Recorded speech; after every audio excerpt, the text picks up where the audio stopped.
آج جشن ولادت مصطفیٰ کو منانے والے بہت ہیں، لیکن مشن رسالت مصطفیٰ کو اپنانے والے مجھے اور آپ کو دوربین میں نظر نہیں آ رہے۔ میں کہنا چاہتا ہوں حضور کی ولادت کی خوشی ہے، وہ مومن نہیں ہے جسے خوشی نہ ہو، لیکن یہ کہاں کا عشق مصطفیٰ ہے کہ ولادت کی خوشیاں منائی جائیں، بنگڑے ڈالے جائیں، مٹھائیاں کھلائی جائیں، اور اس نبی مکرم کی لائی ہوئی شریعت کو پامال کیا جائے، اس پہ بلڈوزر پھیرا جائے۔ حضور پاک صلی اللہ علیہ وسلم نے واضح الفاظ میں اعلان کیا ہے، میرا مسئلہ نہیں ہے، میرا فتویٰ نہیں ہے، نبی مکرم کا فتویٰ ہے، لا یؤمن احدکم، تم میں سے کوئی آدمی اس وقت تک کامل مومن ہو ہی نہیں سکتا، ایماندار ہو ہی نہیں سکتا۔ کیا فرمایا آگے؟ حضور نے فرمایا حتی اکون حب الیہ من والدہ وولدہ والناس اجمعین، یہاں تک کہ میں محمد مصطفیٰ صلی اللہ علیہ وسلم اسے محبوب بن جاؤں، اس کے والد سے، اس کی اولاد سے، اور ساری انسانیت سے زیادہ۔ اور یاد رکھو محبت صرف دعوے کا نام نہیں ہے، آپ زبان سے کہیں، زبان سے یہ نعرہ لگائیں غلامی رسول میں موت بھی قبول ہے، غلامی رسول میں موت بھی قبول ہے۔ 12 ربیع الاول کو مٹھائی اور دیگیں پکوا کر کھلا دی، صبح کو جب مؤذن نے اذان دی الصلاۃ خیر من النوم، نماز نیند سے بہتر ہے، حی علی الصلاۃ، آؤ نماز کے لیے، حی علی الفلاح، آؤ کامیابی کے لیے۔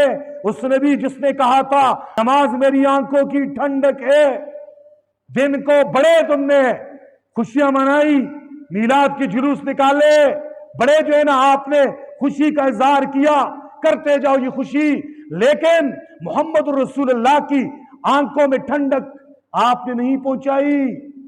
دن کو 5 نمازوں میں سے کتنی پڑھی ہیں؟ اپنا احتساب کیجئے۔ شریعت پہ کتنے چلے ہیں؟ اپنا احتساب کیجئے۔ اللہ اور اللہ کے بندوں کے کتنے حقوق پورے کیے ہیں؟ اپنے گریبان میں جان کے رسول کے سچے عاشق بن جاؤ۔ یہ ربیع الاول کا پیغام ہے۔ ربیع الاول کا پیغام کیا ہے؟ سب کے سب محمدی رنگ میں رنگ جاؤ۔ ربیع الاول کا پیغام سنا رہا ہوں۔ ربیع الاول کا پیغام یہ نہیں ہے کہ اس میں نعرے لگا دیے جائیں، مارکیٹوں میں جھنڈیاں لگا دی جائیں، اس میں جو نا مٹھائیاں اور حلوے تقسیم کر دیے جائیں۔ ربیع الاول کا پیغام ہے اپنے آپ کو بدل جاؤ، محمدی رنگ میں رنگ جاؤ، محمدی بن جاؤ، اپنے ظاہر کو بھی محمدی بنا دو، اپنے باطن کو بھی محمدی بنا دو۔ یہ ربیع الاول کا پیغام ہے۔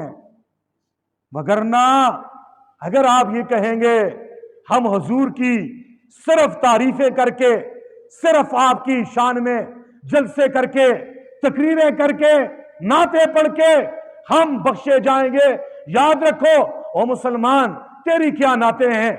ایسے ایسے دنیا میں ایسے ہندو بھی آئے، انہوں نے حضور کی مشن کو نہیں مانا، آپ کی لائی ہوئی شریعت کو نہیں مانا، نعتیں اس نے وہ پڑھی ہیں۔ اگر وہ نعتیں سنا دی جائیں تو آپ حیران ہو جائیں گے کہ مسلمان ایسی نعت کہہ سکتا ہے؟ چاند سورج کو کوئی ہاتھوں پہ میرے لا دے، کونین کی دولت میرے دامن میں چھپا دے، پھر پالکا پرشاد سے پوچھے کہ تو کیا لے، تو نالین محمد کو آنکھوں سے لگا لے۔ یہ شعر اس نے کہے ہیں، لیکن ایمانداری سے بتاؤ، سچ بتاؤ، دل پہ ہاتھ رکھ کے بتاؤ، یہ نعت اور یہ شعر جس شاعر نے کہے ہیں، یہ شعر اسے بچائیں گے؟ جہنم سے بچا لیں گے؟ نہیں بچائیں گے۔ وگرنہ ابو لہب نے بھی آمنہ کے لال کے دنیا میں آنے کی خوشی میں جب کسی کہنے والے نے کہا، اس کی باندی صوبیہ نے کہا، او ابو لہب تیرے مرحوم بھائی عبداللہ کے گھر میں تیرا بھتیجا پیدا ہوا ہے، تجھے مبارک ہو۔ ابو لہب نے ولادت مصطفیٰ میں خوشی منائی، ہاتھ سے اشارہ کیا، فرمایا جا تو آزاد ہے، جا تو خوشی منائیے. لیکن وہی ابو لہب ہے، جب مشن رسالت کی بات آئی ہے، مشن رسالت کی بات آئی ہے، کہا میرے چچا پڑھ لو لا الہ الا اللہ، تو کامیاب ہو جائے گا. اٹھاؤ قرآن کریم کو، اٹھاؤ سورہ تبت یدا ابی لہب، اس کو پڑھیے، ترجمہ پڑھیے. میری بات نہیں مانتے قرآن کو تو پڑھ لیں. تو کیا ہے اس کا ترجمہ؟ اس نے کیا کہا تھا جب جشن کی بات آئی تھی؟ بنگڑا ڈالا تھا، خوشی کا اظہار کیا تھا، اپنی باندی کو آزاد کیا تھا. لیکن جب مشن کی بات آئی، مقصد کی بات آئی، اس بدبخت نے کہا اے محمد آپ نے ہمیں اس کام کے لیے جمع کیا ہے. آپ کے دونوں ہاتھ پاؤں ٹوٹ پڑے. اللہ نے حضور کے دفاع کے لیے، آپ کی شان بتانے کے لیے قرآن میں اعلان کر دیا تبت یدا ابی لہب وتب، ابو لہب کے دونوں ہاتھ ٹوٹ جائیں. ربیع الاول کا مہینہ مجھے اور آپ کو مشن رسالت کی طرف آنے کا پیغام دے رہا ہے. اور مشن رسالت کیا ہے؟ حضور کا کام تھا قرآن کریم کی تلاوت کرنا، یتلو علیہم آیاتہ. ربیع الاول کے جلوس نکالنے والے بھی ہمارے بھائی ہیں. میری گزارش ہے اپنے دل پہ ہاتھ رکھے، ذرا تنہائیوں میں جا کر کبھی سوچ لیں کہ اس پیغمبر کا کام کیا تھا. یتلو علیہم آیاتہ. تم نے 12 ربیع الاول کو کتنے پارے قرآن کے پڑھے بتا دو ذرا. یتلو علیہم آیاتہ، اس پیغمبر کا کام تھا یزکیہم، اپنے دلوں کا تزکیہ کرنا. تم نے کتنا اپنا دل کا تزکیہ کیا ہے؟ اپنے دل میں اللہ اور اللہ کی نبی کی محبت کتنی ڈالی ہے؟ اپنے دل سے تکبر نکالا ہے یا نہیں نکالا؟ حسد کینہ بغض تمہارے دل میں یا نہیں ہے؟ ریا ہے یا نہیں ہے؟ تمہارے دل میں اخلاص کتنا ہے؟ دکھلاوا کتنا ہے؟ اپنا امتحان خود لو. تم کتنے حدیث کا پیغام کو سمجھتے ہو اور حضور کی سنتوں پہ عمل کرتے ہو؟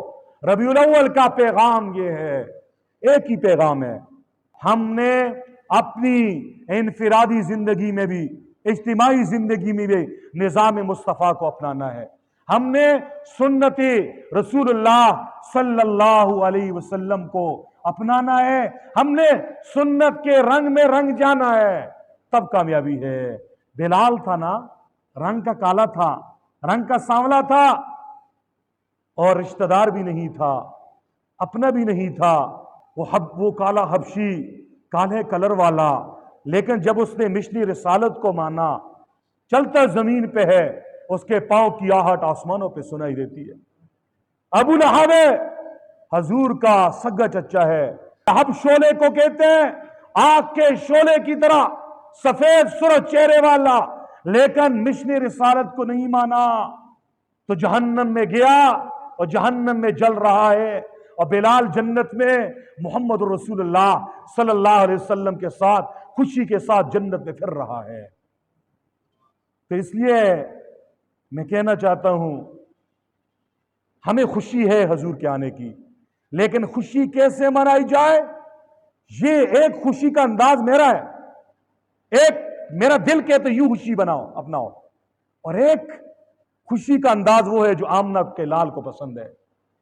حضور کی زندگی میں یہ ربیع الاول کا مہینہ آیا نا، ابو بکر کے دور میں آیا کہ نہیں آیا؟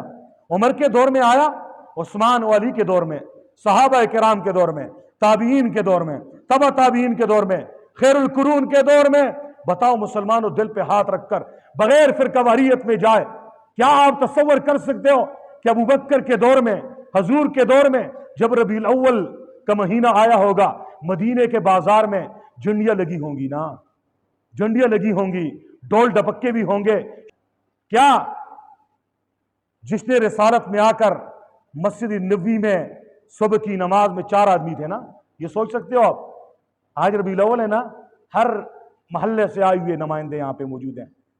آپ اپنے گھروں میں جا کے دیکھیں، مسجدوں میں دیکھیں، ربیع الاول میں دینداری کتنی آئی ہے. وہ پہلے ہی کی طرح ہے یا کچھ فرق پڑا ہے؟ تو آپ مسجد میں جائیں گے، آپ کو وہی 3-4 بابے سفید داڑھیوں والے نظر آئیں گے جو رمضان میں بھی ہوتے ہیں، غیر رمضان میں بھی ہوتے ہیں، جو ربیع الاول میں بھی ہوتے ہیں، جو شوال اور شعبان میں بھی ہوتے ہیں، جو سال کے 12 مہینے میں ہوتے ہیں. تو یہ کون سا عشق ہے؟ یہ کون سی محبت ہے جو تمہیں صبح کے وقت بستر سے اٹھا کر